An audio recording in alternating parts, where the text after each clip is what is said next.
사도신경으로 신앙을 고백합니다. 나는 전능하신 아버지 하나님 천지의 창조주를 믿습니다. 나는 그의 유일하신 아들 우리 주 예수 그리스도를 믿습니다.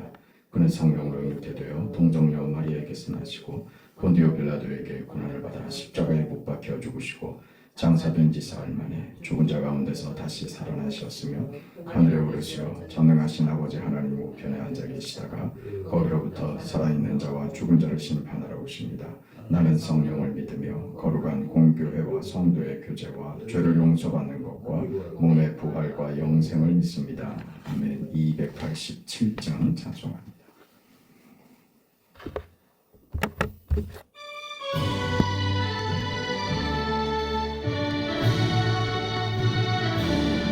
예수 앞에 나오면 죄사함 받으며 주의 품에 안기어 편히 쉬리라. 우리 주만 믿으면 모두 구원 얻으며 영생 복락 면류관 확실히 받겠네. 예수 앞에 나와서 은총을 받으며 마음의 기쁨 넘치어 감사하리라. 우리 주만 믿으면 모두 구원 얻으며 영생 복락 면류관 확실히 받겠네. 예수 앞에 설 때에 흰옷을 입으며 밝고 빛난 내 집에 길이 살리라. 우리 주만 믿으면 모두 구원 얻으며 영생 복락 면류관 확실히 받겠네. 하나님의 말씀 사사기 21장 25절.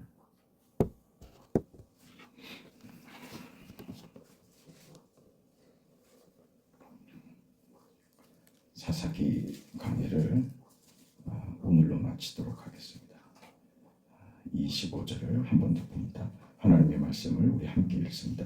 그때 이스라엘에 왕이 없으므로 사람이 각기 자기의 소견에 오른 대로 행하였더라. 아멘.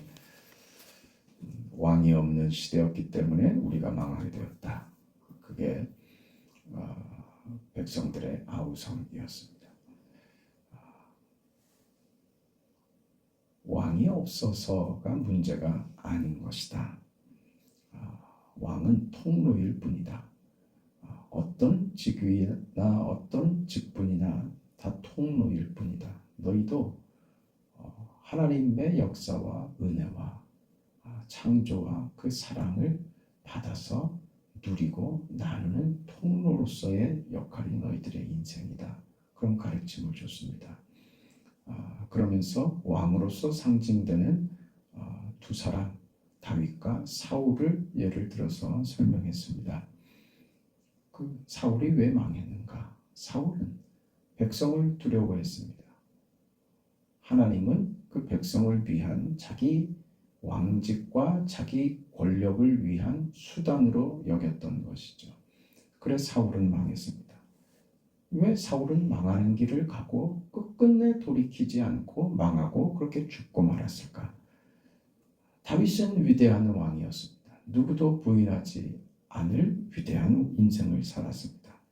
그러나 다윗이 기특하고 뭘 잘해서 하나님께 이런 보상을 받은 것이 아니라 사울보다 뭘 더 진지해서 그런 보상을 받은 것이 아니라 사울과 다윗은 어떤 대표적인 성격의 상징을 나타내는 두 상징성으로 두 사람이 다윗과 사울이 서 있는 것이다. 그랬습니다. 사울과 같이 하나님께로서만 모든 것이 나오는 것을 모르고 그렇게 하나님을 두려워하는 것이 아닌 세상을, 환경을, 조건을 무서워하는 자들은 자기 지위를 모르게 되고 겁낼 필요가 없는 세상을 겁내며 거기 묶여 사는 인생이 된다. 그 사람에게는 하나님은 단지 수단으로 불과해진다. 그게 사울의 인생이었다. 이렇게 분리된다. 그 사울이 결코 하나님께로 돌아오지 않더라. 이건 분리된 다윗과는 다른 인생, 하나님 없는 인생, 세상에 속한 인생의 결국을 사울을 통해서 봤죠. 다윗은 어떻게 그럼 그 위대한 인생을 살았으며 다윗 왕조 시절에 이스라엘이 그렇게 든든하고 평안하고 복을 누릴 수 있었던가? 그건 다윗이 잘해서가 아니라 하나님이 그를 그렇게 만든 것이었다. 이게 성경을 통해서 우리가 확인한 바 아닙니까? 하나님이 다윗으로 이기게 하시고 이스라엘을 평안하게 하시고 든든히 세워지도록 하나님이 그렇게 하셨다는 것이죠. 그러니까 다윗의 생애를 보면서 다윗이 왕권을 제대로 하니 그런 이해로가 아니라 하나님의 은혜가 있어야 다윗의 모든 생애의 그 축복과 그 보상이 확인된다. 그건 하나님의 은혜로만 가능하다. 그의 인생에 하나님의 은혜가 의미를 가지게 만들었고 그의 결국이 승리가 되도록 하는 일, 그건 하나님만이 하실 수 있는 것이다. 네가 나에게 무엇을 해주는 것 아니다. 네가 나에게 성의를 보이고 진심을 보여 내가 감동하는 것으로가 아니라 내가 너에게 해준 모든 것 안에 너의 인생이 있으며 거기서 너는 내가 행한 모든 일을 고백하고 감사하고 그 안에 자신이 서 있다는 것을 확인하는 것으로 하나님의 자녀된 영광과 지위를 누리는 것이다. 왜 그렇게 됐는가? 사울과 다윗의 몫이 아닙니다. 두 사람이 이렇게 대조되는 것, 이걸 지금 설명하기 위해서 역사적으로 두 사람이 서 있는 것이죠. 왕 때문이 아니다. 왕 때문이 아니다. 너희가 어디에 속해 있는지를 확인해라. 그런 것이죠. 그들의 생애를 통해서 우리가 이런 사실들을 확인해야 됩니다. 다윗의 생애는 어떻게 그렇게 위대해지는가? 마태복음 1장 1절을 우리가 살펴봤습니다. 아브라함과 다윗의 자손 예수 그리스도의 세계라. 다윗의 생애가 위대해진 이유는 그의 생애에 누가 담겨요? 예수가 담기더라. 이겁니다. 예수는 누구신가? 하나님이 예수를 이 땅에 보내신다는 것이 무엇인가? 예수 그리스도는 역사와 모든 존재와 모든 운명과 가치의 주인공이십니다. 하나님이 예수를 통해서 이 역사의 탄식과 절망과 수치와 모멸과 이 비극의 참상을 돌이키게 할 수 있는, 역전시킬 수 있는 하나님만의 방법, 이 하나님의 방법 외에는 어떤 것으로도 이 역사를 바꿀 수 없는, 개인과 가정과 나라를 바꿀 방법이 도대체 없는 하나님만이 하시는 방법, 그 유일한 방법, 그 예수죠. 그 예수가 인생과 역사에 개입되어야만 거기서 부활과 생명의 역사가 일어난다는 것입니다. 다윗의 생애가 왜 위대해졌는가? 그의 생애에 예수가 담겼기 때문입니다. 하나님께서 그 예수로 목적한 것을 이루기 위해서 구약이든 신약이든 하나님의 그 성실하심과 그 능력과 오래 참으심으로 우리 가운데, 구약 가운데, 역사 가운데, 다윗 가운데 찾아가신 것이죠.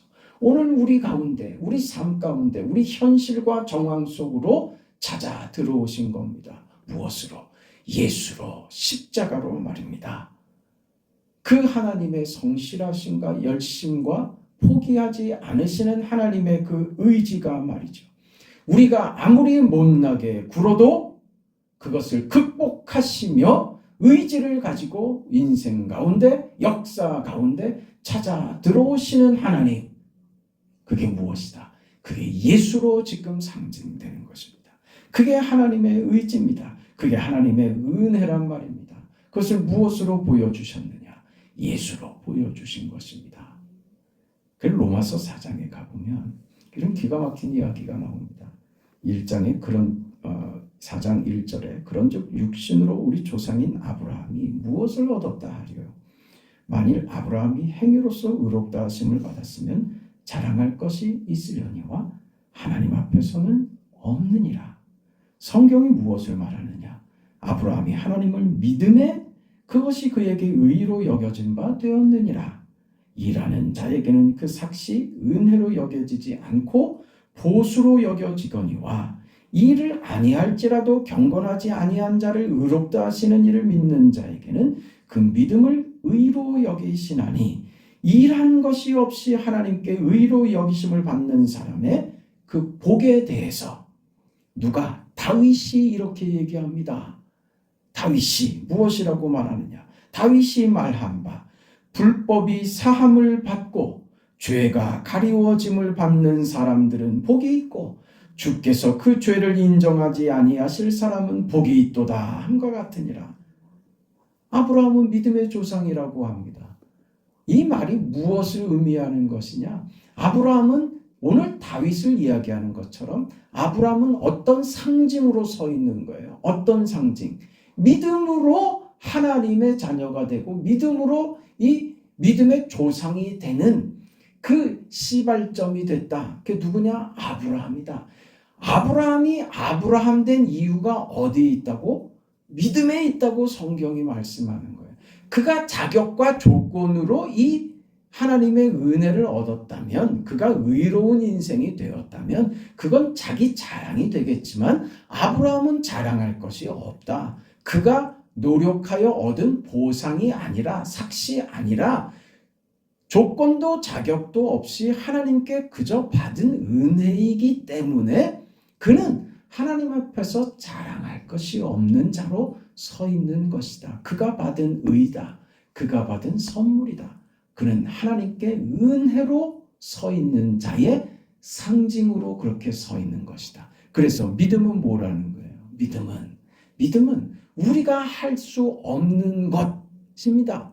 우리가 할 수 없는 어떤 이해관계나 기계적인 어떤 조작이나 작동이나 우리가 이해하고 소원하는 것보다 다른 하나님이 일하시는 방법이 믿음이라는 거예요. 믿음이라는 것은 우리가 아는 모든 결과를 만드는 이 조건을 넘어서는 겁니다. 우리가 결과를 만드는 것이 아니라 하나님의 방법, 그게 믿음입니다. 내가 믿노라. 아브라함이 믿음에 하는 말이 그 뜻이라는 거예요. 아브라함이 믿음에 라고 하는 말은 아브라함이 노력과 수고와 무슨 조건으로 이 결과를 이룬 것이 아니라 아브라함이 받은 이 결과는 믿음으로 받게 된 결과다. 그 믿음은 무엇이냐?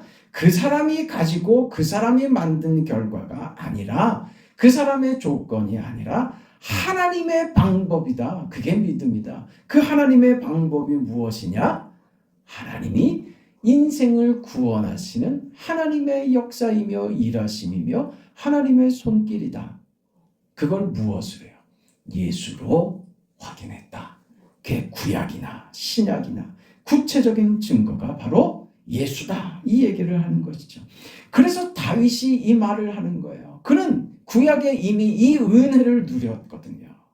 뭐라고 얘기합니까? 불법이 사함을 받고 죄가 가리워짐을 받고 그 죄를 인정하지 않느냐는 사람, 말이 안 되는 거죠. 불법을 저질렀는데 없는 것처럼 해주는 사람, 기가 막히죠. 불법을 저질렀는데 그냥 사함받는 것입니다. 이게 뭡니까? 이런 일이 있을 수 있습니까? 이게 우리 질문이죠. 어이가 없죠. 말이 안 되죠.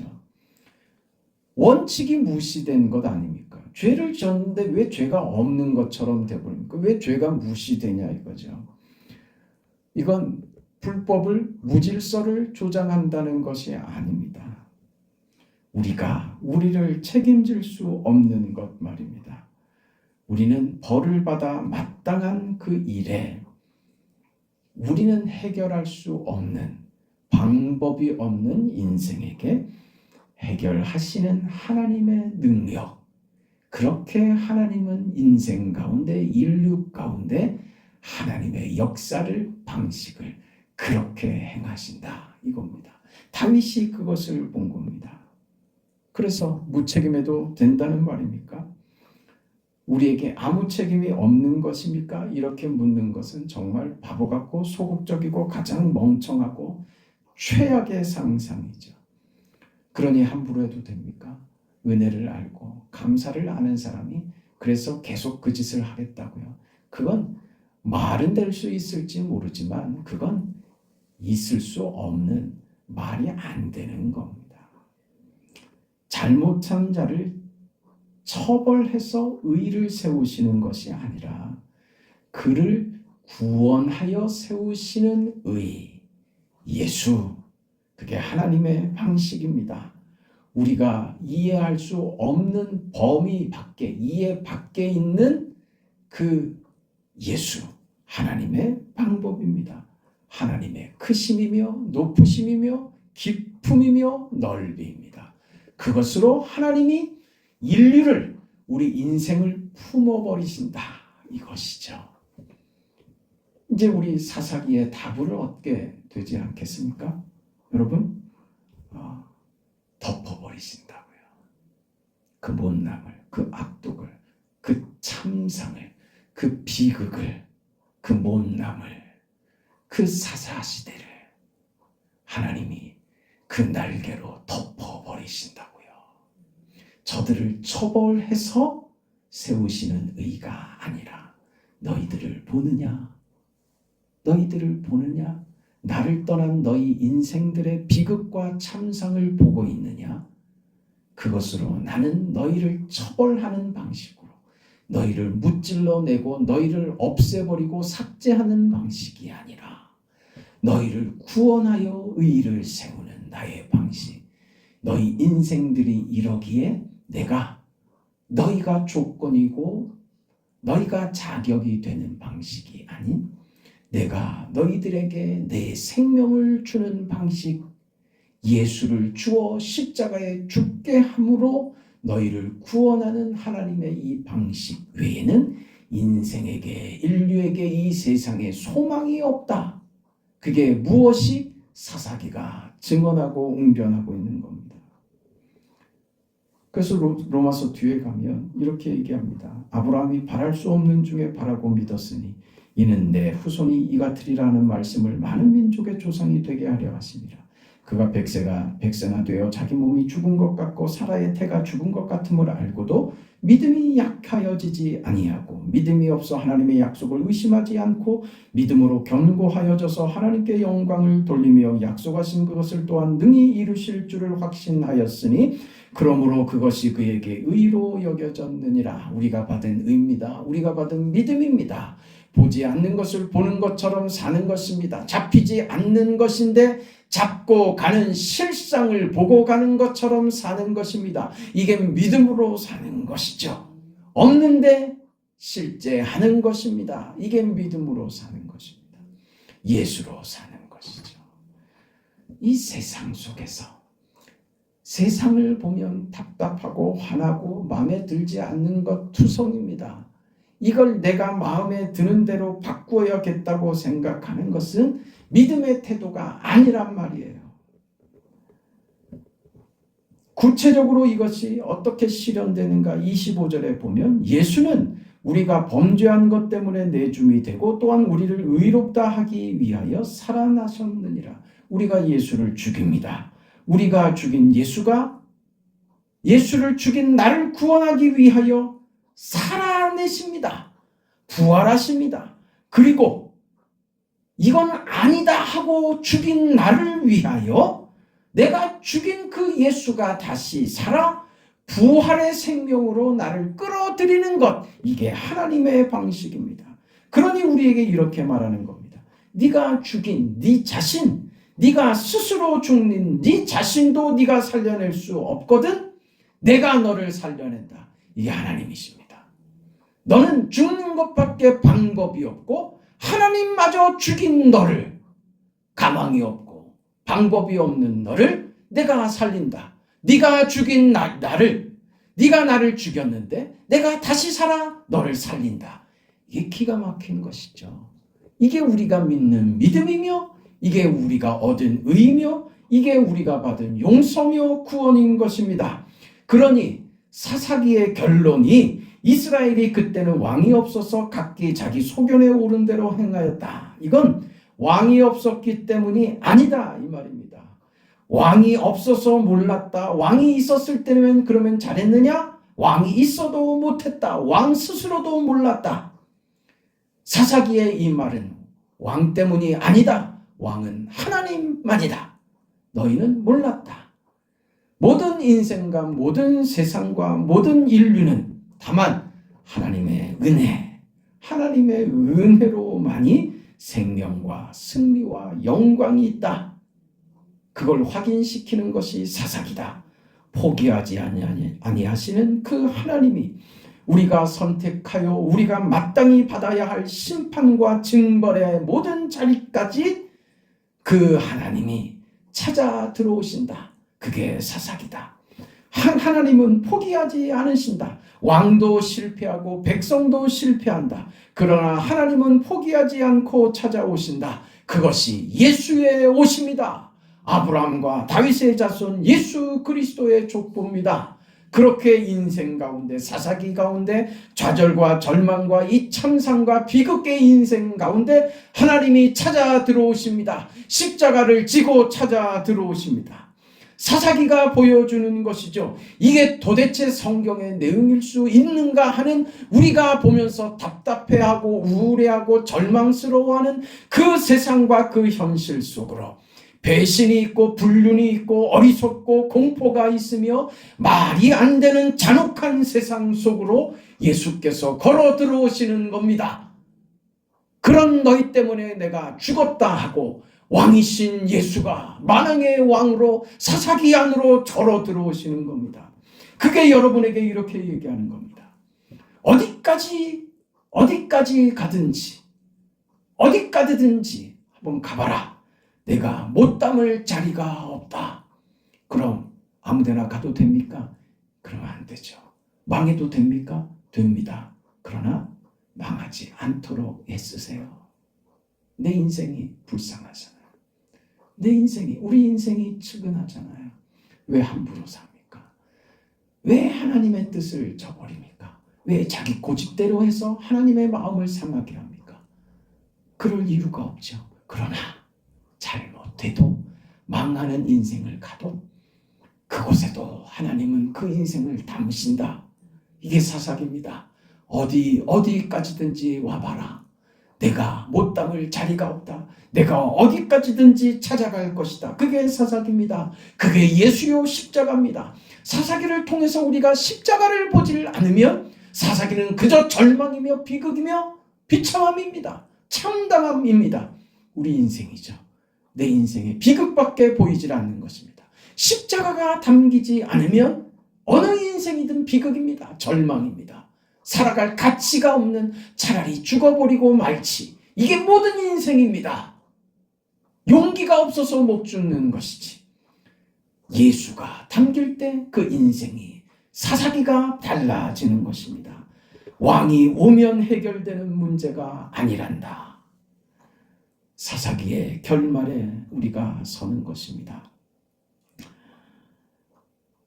우리는 사사기 같은 현실을 삽니다. 그 현실 속에서 나는 억울해. 이건 아니잖아. 그렇게 말하는 건 우리가 예수를 믿는다는 말할 자격이 없는 겁니다. 그 절망의 현실과 이 정황 속에 찾아오신 예수, 그 십자가를 붙드는 자는 아무리 사사시대라도 누다리 뽑히어 잡혀가는 그 현장과 그 현실이라 할지라도 그 그 비극적인 참상 속에서 도대체 인생이 이럴 수 있냐고, 도대체 이것이 무슨 삶이냐고 울부짖고 부명을 지르는 그 자리에서도 십자가를 붙드는 자는 구원을 받은 자이며 영생을 받은 자이며 생명을 받은 자이며 기쁨과 영광을 누리는 자가 됩니다. 혈루병에 걸린 여인이 예수의 옷자락을 붙잡을 때 그녀의 인생이 바뀌고 그녀에게 구원과 치유함과 하나님의 은혜가 그녀의 몸에 타고 들어오는 것을 그녀가 그 즉시 느꼈던 것처럼 말이죠. 우리는 사사시대를 살고 있지만 그렇기 때문에 예수의 은혜가 더 절실하며 그렇기 때문에 십자가의 감동과 감격이 더 진합니다. 주님 감사합니다. 이런 인생을, 망해버린 인생, 쫓겨난 인생, 눈알이 뽑히고 사지가 찢기고 참담한 이 인생에 주님이 직접 찾아 들어오셔서 너의 눈물과 너의 고통과 너의 아픔과 너의 비명을 나의 십자가에 담았노라. 너의 그 눈물을 위하여 내가 죽었노라. 너의 비명과 너의 좌절과 너의 그 아픔을 위하여 내가 십자가에 죽었노라. 이제 너에게 구원과 생명과 영광과 찬송과 감사를 너의 인생에 내가 담아준다. 힘있게 살아라. 용기 있게 살아라. 기뻐하며 살아도 된다.